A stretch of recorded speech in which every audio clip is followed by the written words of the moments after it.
Hello, good evening. I am in front of the old Nickelodeon Studios building. This is very nostalgic and exciting for me because even though I was alive for the peak of Nickelodeon and enjoyed a lot of programming, I never got to come down to Nickelodeon Studios when it was here at Universal.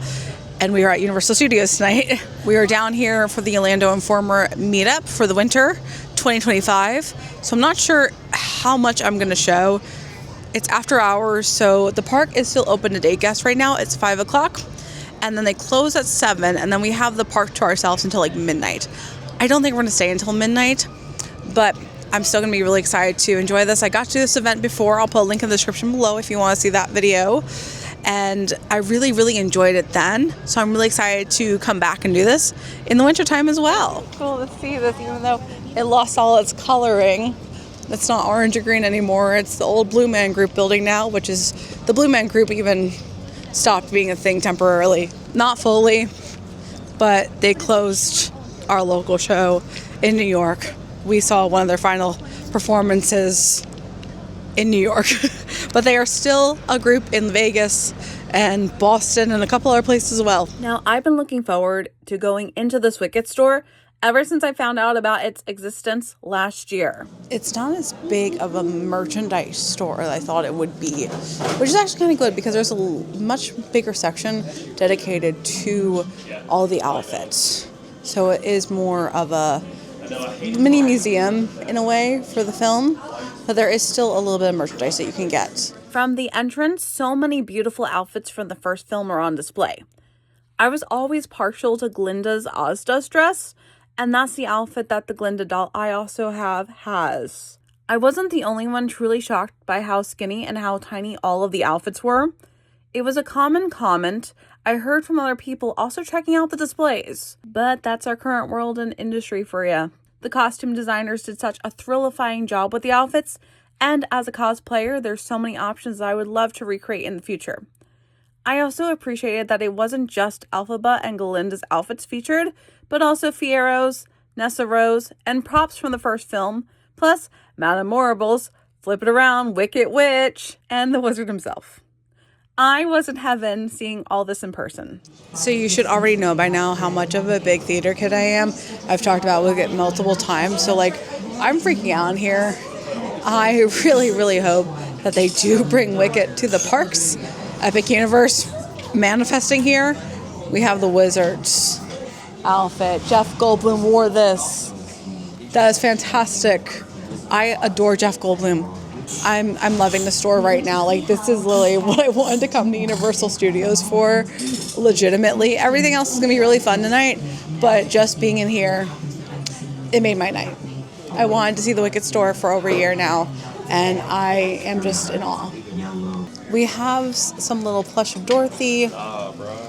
We have a little dress for Dorothy, Tin Man, the lion, and then a lot more plush here. So there is still unique stuff that you can only get here, nowhere else. Then you have all the Lego. So there's my wall art I just did and the bookends I just did. So I had those at home, as well as the other Lego sets that are aimed for younger builders. Pop figurines, which you're going to find everywhere. So we have Dorothy, we have Scarecrow, and Elphaba. We have some standard toys that you can get anywhere. There's Galinda in the pop figure as well. There is some clothing that's standard here. You can see there's a decent amount of people still in here as well.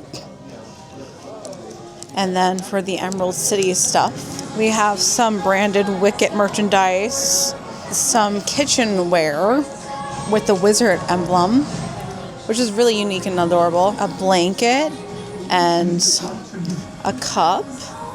This is actually a really cute sweatshirt, but I do not need any more. Oh, they do also have the Grimmery on display too. I didn't see that before. That's awesome. It's just nice to see this, especially because the movie is coming out so soon. And by the time this is posted, the movie will probably already be out, and I'm going to be crying. So I got to have a little bit of this experience, which was amazing. And we still have the traditional Universal experience to enjoy tonight.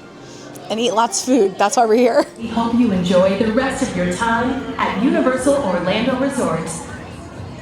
We just got into Simpsons, and the park is now closed to day guests, but not for us, because we're here for the meetup. So now hopefully we get the lowest wait times to get on all the rides.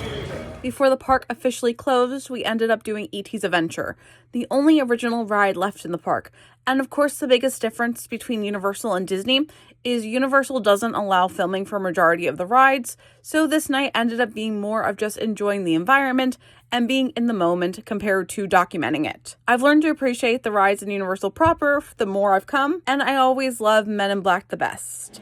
We just got off of Men in Black, and I literally got the best score ever of my life. I didn't cheat. I followed instructions. They said to press the red button when they said to press the red button, so I did. And I got 100,000 extra bonus points. So I had almost 200,000. This is my score. A few moments later. The free food has begun, the free food and drinks. And our first one we got is butterbeer, because now I got you into it. So cheers. And now we can enjoy a lot of food and a lot of drinks and not pay anything for it. That's so pretty.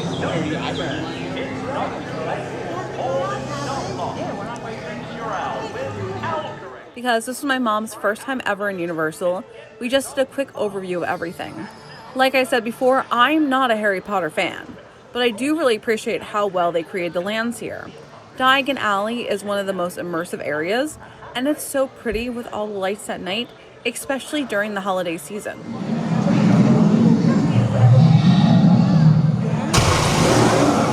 I know I should spend more time here, but we aren't supposed to be supporting Harry Potter anyways.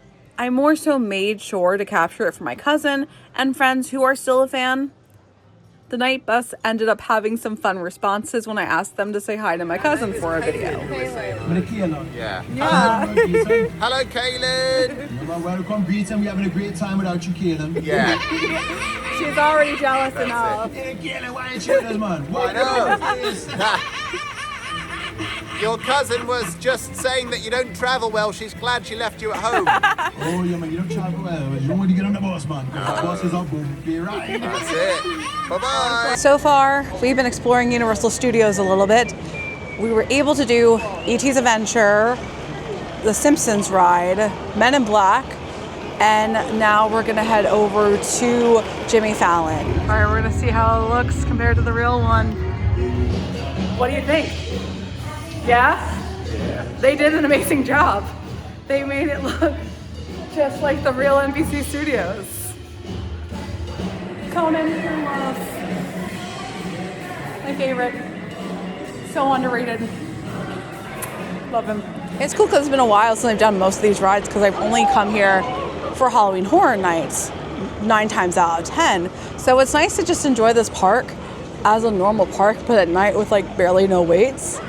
And I love Jimmy Fallon because I'm a New Yorker and it's so fun to see how amazingly close they made NBC Studios to the real NBC Studios. I got to visit the real NBC Studios recently, so it's just fun to remember and compare how well they did everything. Like, I really appreciate Universal more that I'm able to come to Universal because, you know, I'm diehard Disney and I've done Disney probably hundreds of times at this point in each of the parks over the years, especially since I did the college program. But I do appreciate what Universal has, and it's fun. They're very different parks, but they're really enjoyable to do, and they're different enough that you appreciate both.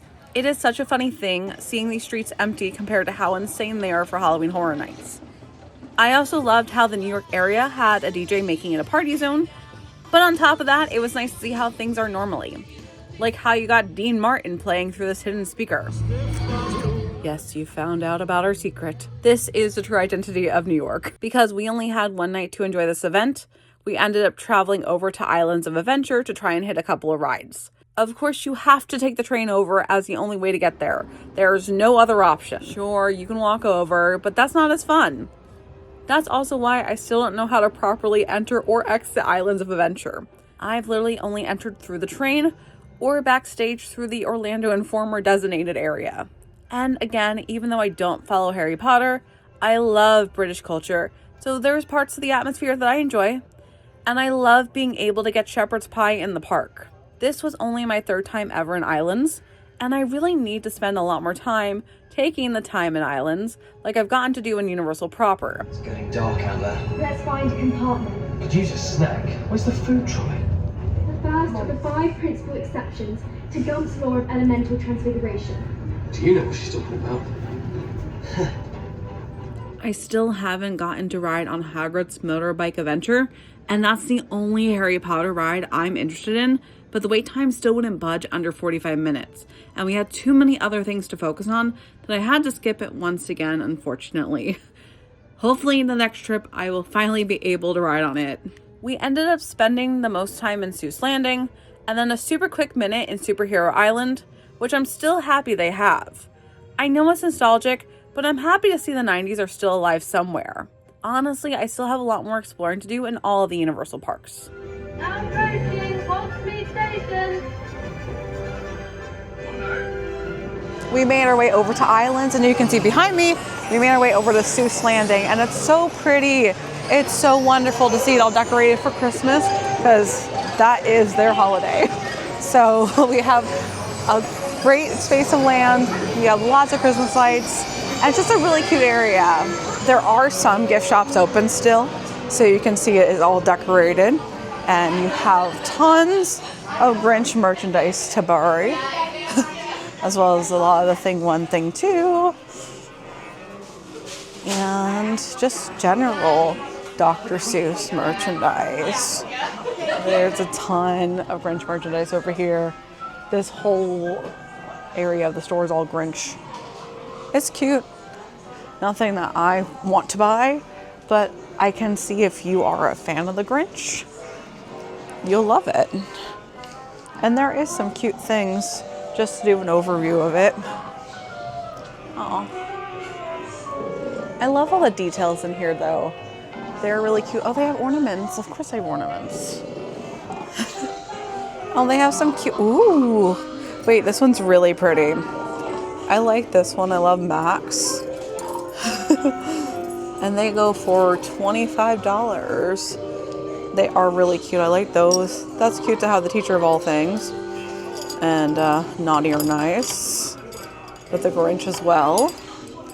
And then we have more Cat in the Hat ornaments. Oh, this one's a really cute one for the tree. Is that also 25? It's 21. And then your standard ones, also 25. These are really cute, these ornaments. And you have a tree skirt as well, so you can really Grinchify your whole Christmas. I like there's you, but there is me. It's me. All right. And this one has, oh, that's cute, a little apron. I do like this little apron here, Merry Grinchmas. I like the style, it's very 1950s. And then more lounge fly bags over here. I like that they have the little door. So you have your normal door that you can go in and out of, and you have the little door. So of course, before the day gets light. Go high, go high. This is like terrifying at night. Kingdom sky. Okay, we're gonna exit. There we go. Out the door. It's nice seeing it so empty, and it's beautiful to see it at nighttime and see all the lights. Later. We literally just did a couple rides in Dr. Seuss and Spider-Man in Superhero Island, and then came back over here to exit because I have no idea how to exit islands. I'm not well versed in Islands of Adventure compared to being in Universal Studios proper. I don't know if we really filmed that much. I didn't. It might have been a short one. It is. For Orlando Informer, but I really love this event. It was really fun to do. We ended up jumping on a lot of rides, and you can see how empty the park is, which is awesome. We didn't get as much food as we liked to eat since it was all included, but we still got a good amount of butterbeer, which was awesome. And hopefully the next time I'm back in Universal, it'll be Horror Nights again. I'm trying to manifest that we will get a Scream house for the 30th anniversary next year. So Scream 2026, come on Universal, let's do this. We're gonna head on back to the hotel, but that's a wrap for this night. And tomorrow we'll start Warped Tour, and after that it'll be Disney. So we'll be switching over away from Universal very soon, back to Disney. So you can stay tuned for that.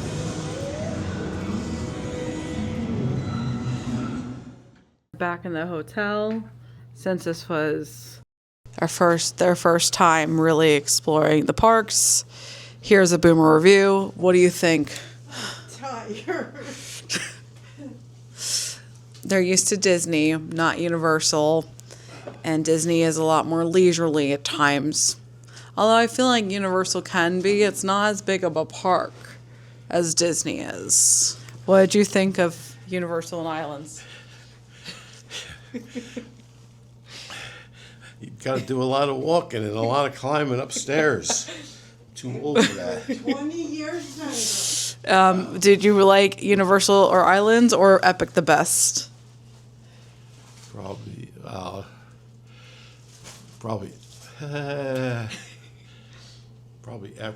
Epic and then Universal. Well, we didn't really do a lot with Islands. No. But there's not that much I want to do there anyway. No, but Universal's nice. Yeah.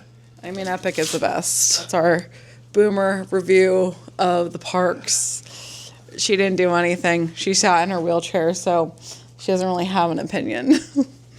But like I said, this is the end of Universal Studios. We'll still be at Cabana Bay for a couple more days.